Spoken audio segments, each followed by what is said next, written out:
Olá, pessoal do terceiro, estamos aqui para correção dos exercícios da última semana, que eu pedi para vocês entrarem em contato com a resenha crítica, né, que faz parte do domínio discursivo jornalístico, pois é um texto que essencialmente aparece no meio jornalístico, ele nasceu no meio jornalístico, então ele faz parte da BNCC, do que é cobrado em vestibulares, então é muito importante que a gente entenda o que é uma resenha crítica. A resenha é um resumo, né, e o crítico é o que tem uma opinião. Às vezes a gente fala assim, resenha crítica é só para meter o pau, professora, nem sempre, tá? A resenha crítica ela pode ter elogios também. Bom, vamos abrir aqui nossa apresentação. Peço que vocês estejam com o caderno, né, porque vocês não têm o livro. Nós vamos, ou abram aí no computador, né, eu estou disponibilizando essa apresentação também para vocês abrirem e poderem acompanhar a leitura aí do texto. Então, a resenha crítica, ela faz descrição e avaliação do quê? Normalmente de uma obra de arte, né, de um bem cultural, vamos dizer assim, de uma peça de teatro, de um filme, de uma série, de músicas, né? Pode ser um álbum, pode ser uma música lançada, um álbum inteiro, livros, então HQs, tudo isso pode passar por uma resenha crítica. O resenhista, ele faz uma descrição da obra e ele avalia de acordo com a sua especialidade, seu conhecimento. A gente tem que dosar o conhecimento técnico em função do público. Então, se eu estou escrevendo uma resenha para, por exemplo, diretores de cinema, eu posso usar termos técnicos. Agora, se eu estou escrevendo uma resenha sobre um filme que eu quero atrair um público para assistir, então eu não vou fazer uso tanto de termos técnicos. Nós temos também julgamentos. Então, quando a gente lê a resenha crítica, a gente vai conhecer a expressão do julgamento de cada um. E alguns recursos para evitar repetições de palavras, tá bom? Então vamos lá para o texto. Eu pedi para vocês analisarem a crítica do filme Hoje Eu Quero Voltar Sozinho. Alguém ficou curioso para ver esse filme? Eu coloquei o trailer do filme ontem para vocês aí, disponibilizei na sala de aula, vou colocar no blog também. Por quê? Porque eu fugiu de colocar, mas desculpem, mas é muito legal o filme, tem na Netflix, tá, gente? Hoje Eu Quero Voltar Sozinho. Então vamos lá. A primeira sensação que Hoje Eu Quero Voltar Sozinho deve despertar em muitas pessoas é justamente a contrária que o título do filme expressa. Essa pequena obra de arte, dirigida e escrita pelo conhecido paulistano Daniel Ribeiro, de apenas 31 anos, tem como principal propósito mostrar que sim, o amor existe e ele está onde menos se espera. É só ter paciência e manter os olhos bem abertos. Aliás, em alguns casos, não é preciso nem enxergar. Vocês viram o trailer? Vocês entenderam por que ele faz essa colocação? Acontece que o longa-metragem de Ribeiro não fala de uma história de amor convencional. Ele é sobre o desabrochar do relacionamento entre o Leonardo, que é o Guilherme Lobo, e o Gabriel, que é o Fábio Alto. Dois adolescentes que estudam em um colégio de classe média em São Paulo. O primeiro é deficiente visual, de nascença, tímido e tem como única amiga a simpática Giovana, a Tesa Morim. O segundo acabou de chegar do interior e não conhece ninguém na cidade grande. Rapidamente, ele se enturma com os dois e forma-se um inocente triângulo amoroso. Afinal, ela nutre secretamente uma paixão por Léo. Sim, eu sei que a história talvez pareça um grande clichê. Olha como é legal esse bate-papo do autor, do resenhista com o público, né? Sim, eu sei que você pode falar que é um clichê, né? Triângulo amoroso, homens que se apaixonam, a gente tem alguns clichês aí. Mas o que não é clichê quando nos apaixonamos pela primeira vez e temos apenas 14 anos? Baseado no curta-metragem Eu Não Quero Voltar Sozinho, o filme tem temática gay, algo cada vez mais comum, mas tem também, com maior qualidade, não ser panfletário. Ele não foi feito para defender uma causa. Seu objetivo, dito pelo próprio diretor, é se comunicar com todo tipo de público, e consegue. Hoje Eu Quero Voltar Sozinho cumpre fielmente sua missão, porque trata de tudo com imensa naturalidade, desde a cegueira de Léo até o amor entre os protagonistas. em diversos momentos, simplesmente esquecemos que o personagem do lobo não enxerga, pois seus desejos e preocupações são as de um garoto comum. Ele quer fazer intercâmbio e imagina como será seu primeiro beijo, coisas assim que todo mundo sonha.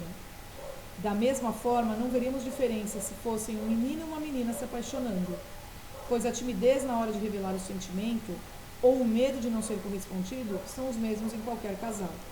Sutil e delicada são as palavras que melhor definem essa linda película. Costumo dizer que sou crítico do cinema mais benevolente que existe. Para um determinado filme cair em desgraça comigo, ele precisa ser um desastre. Assim mesmo, alguns, quando tocam o coração, ganham uma espécie de indulto. Definitivamente, esse não é o caso de Hoje Eu Quero Voltar Sozinho. Tecnicamente bem feito, com boas atuações e uma trilha sonora marcante. Todavia, não custa nada dizer que ele conseguiu tocar o meu coração. E por tudo isso, receberá nota máxima. Aí depois, desliguem os celulares e ótima diversão. Aí vem a ficha técnica, né? Bem na fita. Hoje eu quero ver um filme que toque o meu coração. E tocou. Queimou o filme. Hoje eu não quero ver defeitos. E não vi. Então ele tem 2 itens aí que ele deve fazer isso em toda a crítica dele, né? O que está bem na fita nesse filme e o que queimou esse filme. Ficha técnica, diretor Daniel Ribeiro, elenco, tem o nome dos atores, produção, quem fez a produção, montagem, roteiro, fotografia, trilha sonora, duração do filme 96 minutos, ano em 2013, país Brasil. Quem fez essa crítica pra gente foi o Bruno Giacobo. Ele disponibilizou num site. Gente, dificílimo, eu entrei nesse site, está fora do ar. Por isso que eu coloquei a foto para vocês do livro, porque eu queria colocar mesmo na íntegra, né, o texto original publicado. Vamos lá para a primeira pergunta? Releia o primeiro período do texto. A primeira sensação que Hoje Eu Quero Voltar Sozinho deve despertar em muitas pessoas é justamente ao contrário ao título do filme. A. O que o leitor poderia deduzir sobre o filme apenas com base no título? Pode-se deduzir, né? Hoje, qual é o título do filme? Hoje Eu Quero Voltar Sozinho. Pode-se deduzir que é um filme que trata de conflitos e separações. Né? Se a pessoa quer voltar sozinha porque ela brigou com alguém e está querendo se separar de alguém. B. De que forma o primeiro parágrafo corrige essa impressão inicial? O parágrafo informa que existe amor e que ele pode ser encontrado. Vocês lembram? Logo no primeiro ele fala assim... A primeira sensação é que é justamente ao contrário ao título que o filme expressa. Pois existe amor e ele está onde menos se espera. C. O roteiro do filme, resumido na resenha, confirma o que diz o primeiro parágrafo? Por quê? Sim, segundo o resumo que é feito pelo resenhista, o filme mostra uma relação amorosa entre 2 garotos tratada com naturalidade, sem abordar os conflitos que eventualmente resultariam dos preconceitos sociais. Questão 2. O resenhista analisa a obra em relação a outras produções cinematográficas. Para isso, emprega expressões como clichê e não convencional. A. Identifique o critério com base no qual se opõem as 2 expressões. Gente, o critério é de originalidade. Ele fala assim, clichê é uma coisa comum, é um lugar comum, não é isso?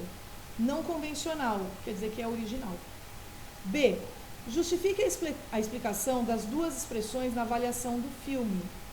Bom, a história poderia ser considerada clichê por abordar um triângulo amoroso entre colegas da escola, pela sua temática gay, tá? Mas ele foge do convencional ao tratar o sentimento do amor entre 2 garotos sem diferenciar do que é vivido entre um menino e uma menina, sem tocar o enfrentamento de preconceitos. O filme não toca nesse assunto de preconceito.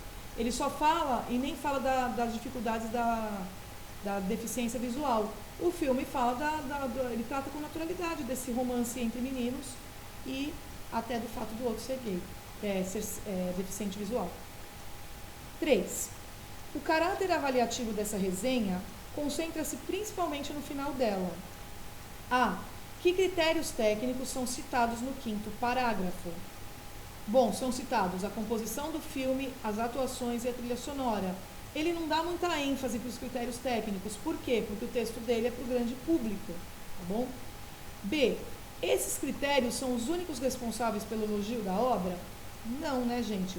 O resenhista, ele destaca a sutileza da abordagem do tema que ele considera tocante para ele.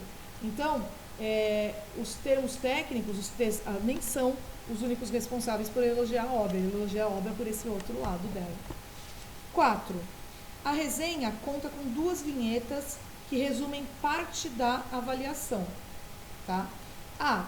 Em que situações costumam ser empregadas as expressões bem na fita e queimou o filme? Então, essas vinhetas que ele usa no final. Bem na fita, normalmente a gente usa para indicar que a ação foi bem feita, que ela merece destaque positivo. Quando a gente fala, aquele cara está bem na fita, você está bem na fita, é uma coisa positiva, não é isso? Quando a gente usa a expressão queimar o filme, significa ficar numa situação constrangedora, vergonhosa, desprestigiada. Então, quando eu falo assim, você queimou meu filme, quer dizer, você me embaraçou, né? B. Qual é seu emprego específico no contexto da resenha? Bem na fita e queimou o filme, eles servem para indicar, respectivamente, uma virtude e um defeito do filme avaliado. C. Explique por que o produtor do texto escolheu essas expressões. Bom, porque elas fazem parte do universo do cinema, né? Fita, quando eu falo fita, é a mesma coisa que filme. Vocês não conhecem que é a fita de VHS, é bem antigo, né? Mas refere-se a uma tecnologia mais antiga. Então, quando eu falo assim, está bem na fita, quer dizer que a fita, essa expressão surgiu quando a gente falava do filme. O filme foi bom, então aí daí que foi gerar o seu sentido figurado, bem na fita, né? Significar algo positivo. E queimou o filme era utilizado para também uma tecnologia antiga. Os filmes eram passados numa máquina que tinha que tomar cuidado para não entrar luz, para não queimar o filme. Se queimasse o filme, você perdia o filme inteiro. Isso também era utilizado para máquina fotográfica. 5. Avalie a resenha. O especialista produz uma análise que satisfaz a sua demanda de informações? Por quê? Gente, essa aí é uma resposta pessoal, tá? Vocês, como leitores da resenha, que vão me dizer se satisfez vocês ou não. Mas vocês têm que perceber que uma resenha, ela enfatiza o tratamento do tema, e não só aspectos como fotografia, trilha sonora, figurino. E esse resenhista faz isso muito bem. Ele pode desagradar o leitor com conhecimento na área. Se for, vamos supor, alguém que é cineasta, alguém que já tem um conhecimento maior técnico, não vai gostar dessa resenha. A pessoa pode falar, é muito simplista, né? Mas pra gente que é um leitor comum, que não é técnico, pra mim, me deixou com vontade de ver o filme, quando eu li essa resenha. Então, a resenha, ela é um gênero muito, muito importante, porque ele é bastante flexível. Ele pode ser tanto utilizado para atingir um leitor comum, como também para atingir um leitor mais técnico. E ele é importante, pois, além dele criticar esses bens de consumo, essas obras, né, fazer elogios, ele vai mostrar para o leitor ou não a sua vontade, os seus lados positivos e negativos. Então, quando você vai assistir um filme ou ler um livro depois de ter lido uma crítica, você já tem alguma opiniãozinha formada ali previamente. E aí, muitas vezes eu me desafio, né? Às vezes eu vejo alguma crítica negativa e falo, eu quero ver esse filme para ver se é tão ruim assim mesmo. Tá bom? Gente, a resenha crítica, ela tem uma estrutura de artigo de opinião, certo? Ela tem que ter uma introdução, onde você apresenta a obra que você vai analisar. Ela vai ter um desenvolvimento através de argumentos, né? Os argumentos que mostram que aquela coisa é boa ou ruim. E uma conclusão, que é um fechamento do pensamento do resenhista sobre tudo que ele analisou durante o seu texto. Tá bom? Não deixa de ser um texto do gênero argumentativo.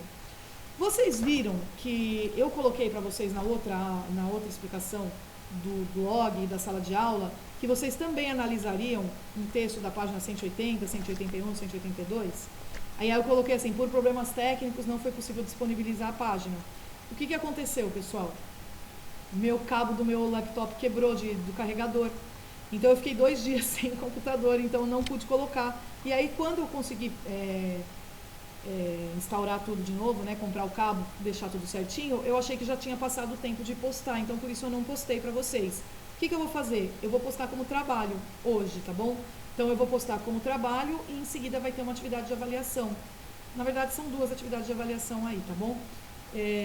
Se vocês tiverem dúvidas, voltem, assistam a videoaula que eu indiquei, que é aquela videoaula do Brasil Escola, é muito legal, certo? Não deixem de tirar dúvidas, podem me mandar e-mail, podem me chamar no mural da sala de aula, podem me chamar pelo Meet, tem um Meet lá, né? A gente pode, me marquem comigo primeiro, né? Pra vocês me pegarem no momento que eu tô cozinhando, ou que eu tô, enfim, cuidando da casa, né? Não, nem meia-noite, né? Então, assim, Dani, dá pra você tirar dúvida sobre resenha? Fiquei com dúvida nessa questão. Manda pra mim, aí a gente marca um horário e a gente faz um encontro pelo Meet. Cada sala de aula tem um link do Meet. Para quem não está acessando a sala de aula, uma pena ser assim, a sala de aula está muito organizado lá. Eu vou disponibilizar o link no blog também, tá bom? O link dos Meets de cada sala de aula. Mas lembre-se, vocês têm que marcar comigo primeiro, não adianta me chamar de cara, tá bom? Pessoal, beijo para vocês, até a próxima.